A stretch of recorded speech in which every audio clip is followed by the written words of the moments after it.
I will never forget the day 4 years ago.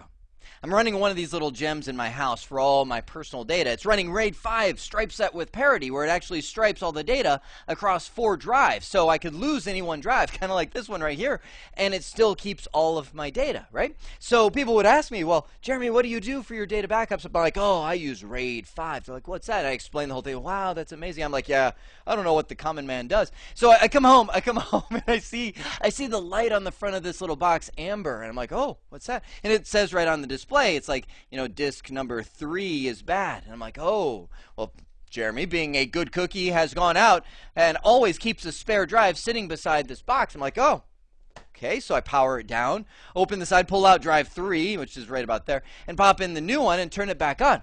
I'm watching it boot up, you know, anxiously looking at the screen. About halfway through the boot, I hear this click, click, click, click, click. And all of a sudden it goes from amber to red, and it goes drive 3 and 4 are bad. And I'm looking, and just then my wife walks in. Why? Because she's seen soap operas, and she knows the time to walk in when the music plays, and she goes, what's wrong, Jeremy? I'm like, and that's when the cold sweat starts. I'm like, I don't know. She's like, no, seriously, what's wrong? I'm like, so I'm in a flustered state trying to explain RAID 5, you know, where I felt so intelligent before, explaining this to my wife. And she about halfway through, she's like, so the picture, she starts breaking down, crying. I mean, I'm serious, like, this is me, and I'm standing there like, I can't believe this is happening. So, long story, very long story short of data recovery, talking to my friend Kurt.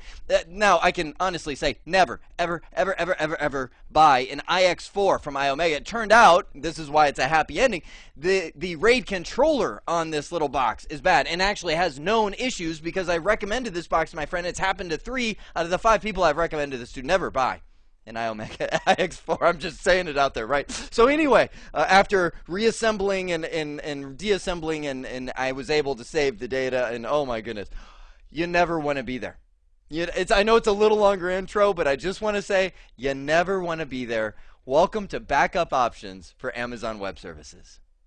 So while we're talking about hard disks, let's start off with Elastic Block Store. EBS representing the hard disk of your instances or your virtual machines that are running in Amazon Web Services. Now, you and I both know by this point in the series that AWS has designed their cloud infrastructure around the idea of disposable instances, as in they don't want any one instance to be a single point of failure. As a matter of fact, if you really dig into AWS, they recommend you don't even name your servers, you bootstrap them, you script them, you bring them up, you tear them down. They are disposable. There's no information on them that can't be replaced elsewhere. As a matter of fact, if you really want durability, that's why they have S3. But that being said, it takes a long time to get there. Not only in the mindset of IT of saying, okay, well, you know what? If that server dies, I don't care. I'll spin up another one, right? There's still a mindset in IT where servers have unique information on them. And it's hard technically to design that kind of infrastructure around these disposable machines. So you may not be there, or you may be in transition there. Either way, you may be at a place where you want to protect the hard disk of your virtual machines or your instances. So AWS provides their backup strategy for EBS is point-in-time snapshot backups to S3 that can be taken at any time. Matter of fact, let me bring up AWS right now. Once I'm at the AWS Management Console, I'm going to head straight over to EC2, where I can see my virtual servers running in the cloud. I've got one running instance, which is my AWS CLI tools, which is great. Good for them, but I'm not concerned with the instances. I'm more concerned with the volumes in the Elastic Block Store that make those instances tick. Here I can actually see all of the hard disks of my instances, whether they're running or not. They're all sitting right here. Now at any given point in time, and I can see right here some additional information. This one is attached to the CLI tools. I can see it's in use. So even right now, while it is running, I can right click on that guy, hit create snapshot. It says, what do you want to name it? We'll look down at the calendar. It is 2915 backup of my AWS tools. Hit create, and it actually right then takes a snapshot back over to S3.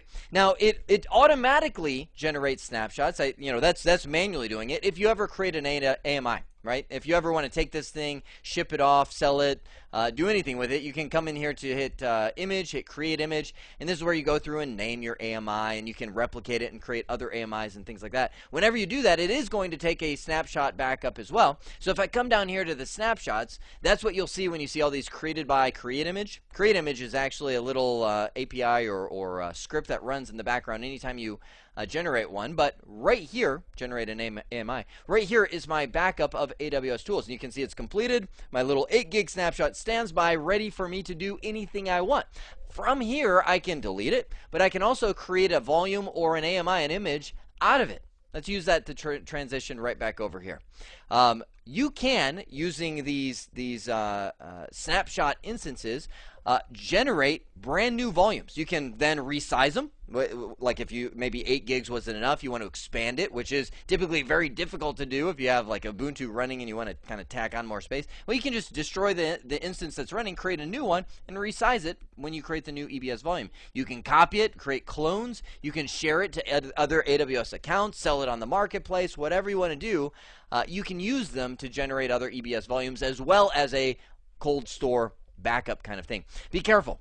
Be careful of the point in time you choose for that snapshot backup. I showed you that you can do this while the instance is running, right? What that does is essentially take that instance, lock it. Now, it doesn't actually freeze your instance, but it locks the disk at that point in time. There was a Star Trek episode. When I wrote that bullet, this just came back to me. There was a Star Trek episode. I'm talking the original, like 1980s time frame, Captain Kirk. You know, where they were beaming some people up, and Kirk is, I don't know, somewhere on the ship, and they're like, Kirk, get to the transporter room, and he runs, yeah, that was my terrible Scotty accent, he runs to the transporter room just in time to see these people that are they're like melting on the transporter pad. Now, again, this is 1980s, totally cheesy, but it marred me as a child, seriously, I can like see that. Well, I just threw my pen. I can see that as clear as day when I think about the transporter instance. You don't want a transporter accident for your EBS snapshot because, I mean, if you're in the middle of a file write, a database write, updates to that operating system, whatever, and you snapshot that thing, you're going to have like, you know, these melted snapshot limbs. Terrible. Anyway, you don't want to do that. So AWS recommends you shut those things down before you take the snapshot backup. One more thing, I put it in red so I wouldn't forget it. Snapshots are differential. So the very first snapshot that you take will probably take the full drive space. So if it's 8 gigs, you got 8 gigs of data, you're going to have an 8 gig snapshot. If you take a second snapshot of that same volume, it's going to be differential. Only what has changed between this one and this one and this one and this one, which is awesome because you want to save how much space you're using on S3, right? Because that's money every single month that you're paying for that. So the snapshots are very space efficient and only take the space that they require for changes between the original snapshot and the subsequent snapshots after that.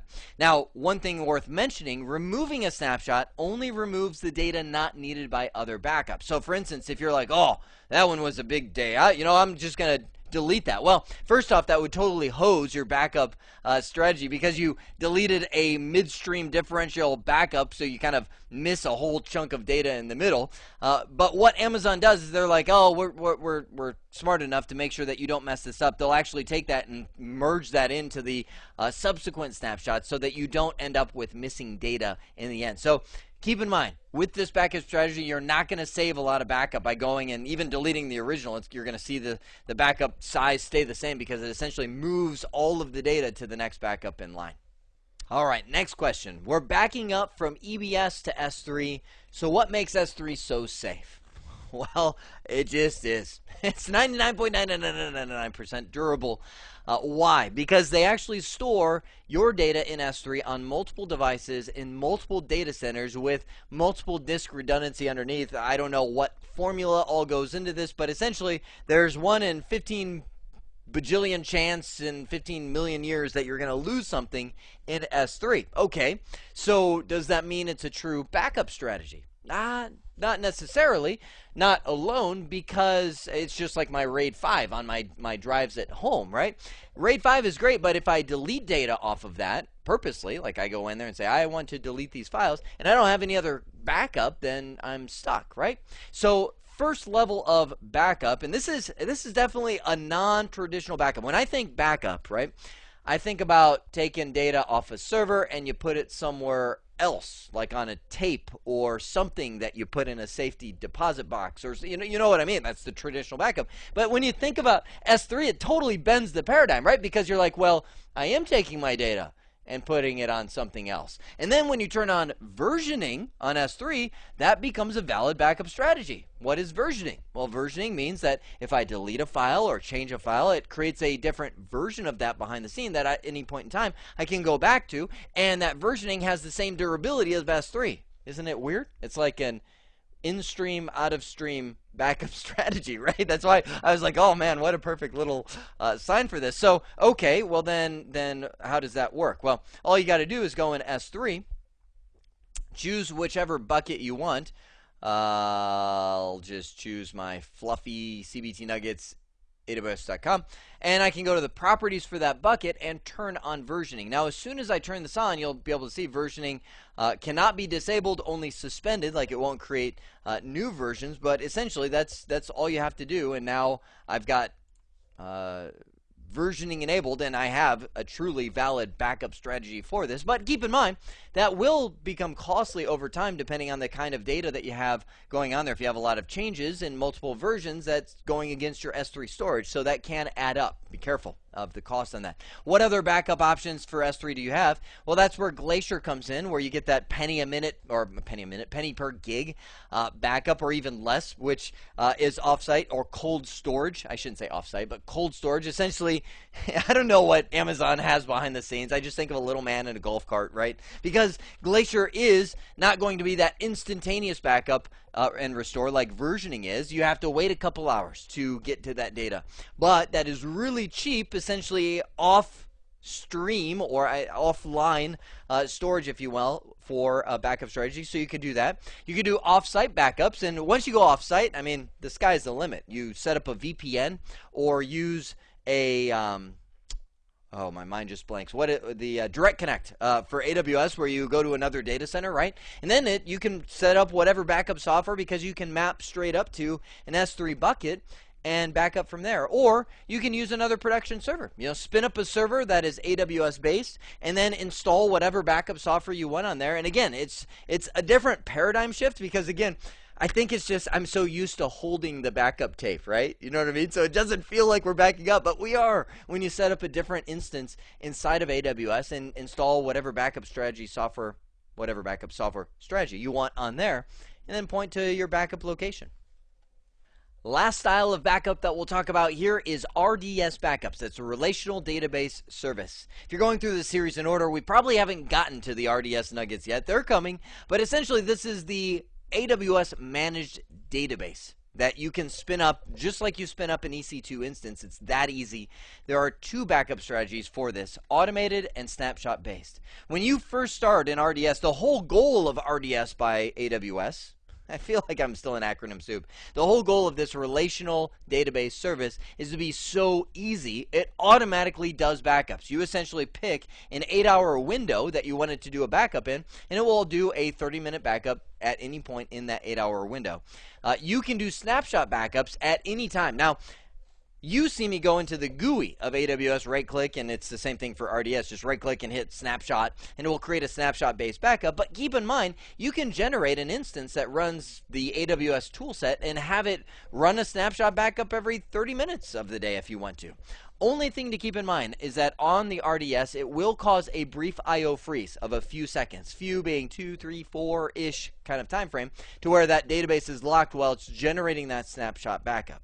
So you may want to employ other strategies when you're generating these snapshots to shift it over to other RDS replicas so your users don't experience any of that delay.